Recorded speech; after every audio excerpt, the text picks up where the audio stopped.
அல்ஹம்துலில்லாஹி ரபில் ஆலமீன். அல்லாஹும்ம ஸல்லி அலா முஹம்மதின் வ ஆலி முஹம்மதின் வபாரிக் வசலிம் அலைஹி. அஸ்ஸலாமு அலைக்கும் வரஹ்மத்துல்லாஹி வபரகாத்துஹு. வெல்கம் டு வாய்ஸ் ஆஃப் ஈமான். எல்லாரும் எப்படி இருக்கீங்க? நல்லா இருக்கீங்களா? அல்ஹம்துலில்லாஹ். அல்லாஹ் சுப்ஹானஹு வ தஆலா உங்களுக்கு நீண்ட ஆயுளையும் ஆரோக்கியத்தையும் வழங்க வேண்டும் என்று துவா செஞ்சு ஆரம்பிக்கிறேன். நமக்கு என்ன கஷ்டங்கள் பிரச்சனைகள் வந்தாலும் சரி, நாம் முதல்ல போக வேண்டியது நம்மை படைத்த ரப்பு கிட்ட தான். அவன்கிட்ட நாம் கையேந்தி துவா செஞ்சால் போதும், நிச்சயமாக நம்முடைய பிரார்த்தனைகளுக்கு பதில் அளிப்பான். நிறைய பேர் சொல்லுவாங்க, நான் அல்லாஹ் கிட்ட துவா செஞ்சேன், ஆனால் என்னுடைய துவாவை அவன் நிறைவேற்றலை சொல்லிட்டு. அது முற்றிலும் தவறானது. ஏன்னா அல்லாஹ் வாக்குறுதி தந்த ஒரு விஷயம், நீங்கள் என்கிட்ட துவா செய்யுங்க, நான் உங்களுக்கு பதில் அளிக்கிறேன்னு சொல்லிட்டு. அப்போது அல்லாஹ் நிச்சயமாக பதில் அளிப்பான். 3 விதங்களில் அல்லாஹ் நம்முடைய பிரார்த்தனைகளுக்கு பதில் அளிப்பான்.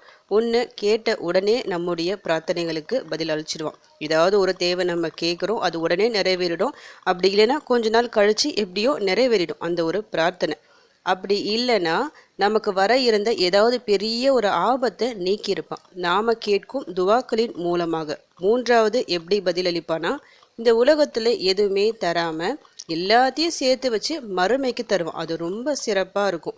அப்போ யாருமே சொல்ல வேண்டாம், நான் அல்லாஹ் கிட்ட துவா கேட்டேன் கபுல் ஆகலை சொல்லிட்டு. நிச்சயமாக நீங்கள் கேட்கும் ஒவ்வொரு துவாக்களுக்கும் கோடிக்கணக்கான பதில்களை, நிறைய பலன்களை அல்லாஹ் தருகின்றான். அதனால் நம்புங்க, படைத்த ரப்பை நம்புங்க, நிச்சயமாக நம்முடைய வாழ்க்கை மாறும். நிறைய துவாக்கள் இருக்குது, துவாக்களை கொண்டு அவனிடம் உதவி தேடுங்க. அல் குரானில் துவாக்கள் இருக்குது, ஹதீஸ்களில் துவாக்கள் இருக்குது. எல்லாமே எனக்கு தெரியும், இந்த துவாவை நான் கேட்குறேன்னு சொல்லிட்டு குறிப்பிட்ட ஒரு துவாவை மட்டும் ரிப்பீட்டடாக கேட்டுட்டு நீங்கள் கபூலாகலை சொல்ல வேணாம்.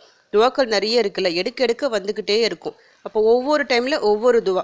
இப்போ இந்த துவா நம்ம கேட்டு கபூல் ஆகலையா, வேறு துவாவை தேடுங்க. தேடி பிடிச்சி அல்லாஹிடம் உதவி தேடிக்கிட்டே இருங்க.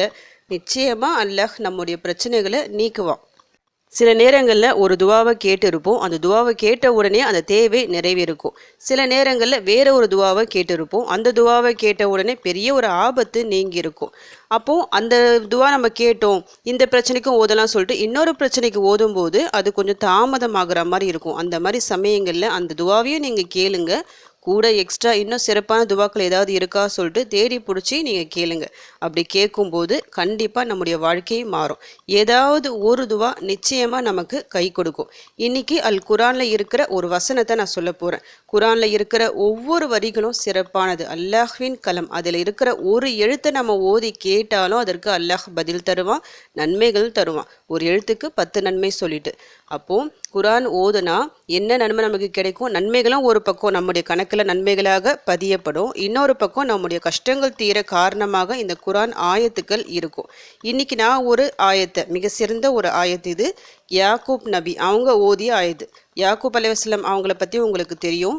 ரொம்ப அழுது நபிமார்களே அதிகமான அழுத ஒரு நபினா யாக்கூப் அலைஹிஸ்ஸலாம் அவர்கள் தான். அழுது எந்த அளவுக்கு அவங்க அழுதாங்கன்னா அவங்க கண்களே தெரியாமல் போகுது, கண்கள்லாம் பூத்து போகுது, அந்த அளவுக்கு அவங்க அழுது இருக்கிறாங்க. நிறைய பொறுமையும் மேற்கொண்டு இருக்கிறாங்க. அதற்கு பலனாக அல்லாஹ் நிறைய விஷயங்களை கொடுத்தான். கடைசியாக இறுதியில் எப்போவுமே பொறுமை நமக்கு வேணும். துவா செய்யும் போது அந்த பொறுமை நம்மக்கிட்ட இருந்தால் போதும், அதனுடைய முடிவு மிக சிறந்ததாக இருக்கும். ஃபஸ்ட்டு நான் துவா சொல்லிடுறேன், பிறகு இது எத்தனை முறை ஓதலாம், எந்த நேரத்தில் ஓதுனா சிறப்பு அதை சொல்கிறேன். துவா என்னன்னு பார்க்கலாம். இன்னமா அஷ்கு பஸ்ஸி வ ஹுஸ்னி இலல்லாஹ். இன்னமா அஷ்கு பஸ்ஸி வ ஹுஸ்னி இலல்லாஹ். இன்னமா அஷ்கு பஸ்ஸி வ ஹுஸ்னி இலல்லாஹ். என் கவலையையும் துக்கத்தையும் அல்லாஹ்விடமே நான் முறையிடுகின்றேன். யாக்கூப் அலைஹிஸ்ஸலாம் அவர்கள் இந்த ஒரு வசனத்தை எந்த ஒரு சூழ்நிலை ஓதுறாங்கன்னா ரொம்ப கஷ்டமான ஒரு சூழ்நிலை தான் ஓதுறாங்க. ஃபஸ்ட்டு அவங்களுக்கு என்ன நடக்குது, அவங்களுக்கு ரொம்ப பிரியமான மகன் யூசுப் அலைஹிஸ்ஸலாம் அவர்களை அவங்க சகோதரர்களை என்ன பண்ணுறாங்க, வெளியே கொண்டு போய் வித்துடுறாங்க. விற்றுட்டு ஒரு ஓனா கடிச்சிட்டு போயிடுச்சு சொல்லிட்டு போய் சொல்கிறாங்க தந்தைக்கிட்ட. அதை அவங்க நம்பலை, இருந்தாலும் அல்லாஹ்கிட்ட ஒப்படைச்சிடுறாங்க. தாங்க முடியாத வேதனை அப்பவுமே அவங்க மனசில் வருது. அதுலேருந்தே அவங்க ரொம்ப துக்கத்தில் ஆழ்ந்துடுறாங்க, பயங்கரமாக அழுதுகிட்டே இருக்கிறாங்க. அடுத்து என்ன நடக்குது, புன்யாமின் சொல்லிட்டு இன்னொரு மகன் சில காலம் கழித்து அந்த புன்யாமினும் இதே மாதிரி காணாமல் போகிறாங்க. ஆனால் அது வேறு விதமாக அவங்க விட்டுட்டு வர மாதிரி ஆகுது, வேற ஒரு நாட்டில்.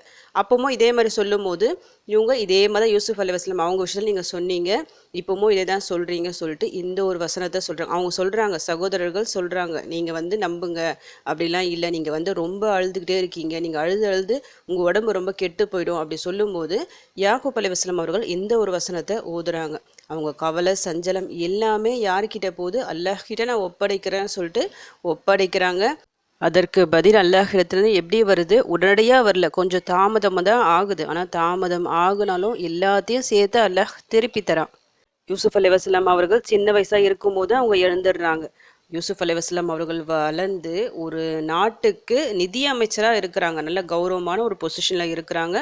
அவங்க தன்னுடைய தந்தை சகோதரர்கள் சொல்லிட்டு எல்லாரையும் கூப்பிட்டு சிறப்பிக்கிறாங்க. மறுபடியும் யூசுஃப் அலைஹிஸ்ஸலாம் அவர்களை பார்க்குறாங்க. அவங்க கண்கள் எல்லாம் திரும்ப தெரியுது. பழைய சந்தோஷத்தை அல்லாஹ் தருவான். அல்லாஹ் சுப்ஹானஹு வ தஆலா ஒரு கஷ்டத்தை நமக்கு கொடுத்தா ஏதோ ஒரு பெரிய விஷயம் இருக்குது, பெரிய நன்மை நமக்கு தரப்போகிறான்னு சொல்லிட்டு நம்ம நினச்சிக்கணும். கஷ்டம் வரும்போது வருந்தக்கூடாது. ஏன் எனக்கு இந்த கஷ்டம், ஏன் எனக்கு இந்த சோதனை சொல்லக்கூடாது. ஏன்னா சோதனைக்காக தானே நம்ம படைக்கப்பட்டுள்ளோம். நிச்சயமாக நமக்கு சோதனைகள் வரும். சோதனைகள் எவ்வளவு கடுமையாக இருக்கின்றதோ அதற்கேற்ப பலன்களும் நல்ல நிறைவாக இருக்கும் உங்களுக்கு. இப்போ ஒரு பிரச்சனை வந்துச்சுன்னா அதற்கு பிரதிபலனா பல மடங்கு நற்செய்தியை தருவான். நபிமார்களின் வரலாற்றில் நிறைய படிப்பினைகள் நமக்கு இருக்குது. அவங்க வரலாறை சொல்லிட்டு அந்த கடினமான சூழ்நிலைகளை அந்த நபி என்ன ஓதுனாங்க, என்ன துவாவை ஓதுனாங்க சொல்லிட்டு அந்த ஒரு துவாவையும் அல்லாஹ் நமக்கு காட்டி தந்துள்ளான். அது போன்ற கடினமான சூழ்நிலைகளை நாமும் ஓதி பலன் அடைய வேண்டும் என்ற ஒரு அடிப்படையில் தான். நபிமார்களின் வாழ்க்கையில் மட்டும் அதிசயம் நடக்காது, நாம் ஓதி துவா செஞ்சாலும் அதிசயம் நடக்கும். விதியை மாற்றக்கூடிய சக்தி நிச்சயம் நாம் கேட்கும் துவாக்களில் உள்ளது. அதனால் இது போன்ற துவாக்களை எடுத்து ஓதுங்க. இது மாதிரி தெரியாத துவாக்கள் எடுத்து மனப்பாடம் செஞ்சு வச்சு ஓதி அல்லாஹ்விடம் உதவி தேடுங்க. இந்த ஒரு துவாவை எத்தனை முறை வேணும்னாலும் ஓதலாம். இத்தனை முறை சொல்லிட்டு கணக்கில்லை. அல் குரானில் இருக்கிற வசனம் தான். ஏதாவது ஒரு வேலை தொழுகையை முடிஞ்சுட்டு நீங்களே குறிப்பிட்ட எண்ணிக்கை கணக்கு வச்சுக்கிங்க. கணக்கு வச்சுக்கிட்டு உங்கள் மனசில் இருக்கிற கஷ்டம் உங்களுக்கு தெரியும்ல, அதை சொல்லி அல்லாஹ்விடம் துவா செய்யுங்க. நிச்சயமாக அந்த கஷ்டத்தை அல்லாஹ் நீக்குவான். உடனடியாக ஒரு நல்ல ஒரு தீர்வு கிடைக்கும். நம்பிக்கையுடன் ஓதுங்க. நம்பிக்கை மிக முக்கியம். நம்பிக்கை விட்டுட்டோம்னா அந்த துவாவிற்கு பலன் இருக்காது. துவாவை ஒழுங்காகவும் நம்மால் கேட்க முடியாது. அல்லாஹ்வின் மீது முழு நம்பிக்கை வச்சு துவா செய்யுங்க. இன்ஷா அல்லாஹ் உங்களுடைய அனைத்து கஷ்டங்களுக்கும் அல்லாஹ் பொறுப்பேற்றுக் கொள்வான். நல்ல ஒரு வழியும் காமிப்பான். உங்கள் கஷ்டங்கள் பிரச்சனைகள் எல்லாம் நீங்களும் சொல்லிட்டு உங்களுக்காக நானும் துவா செஞ்சுக்கிறேன்.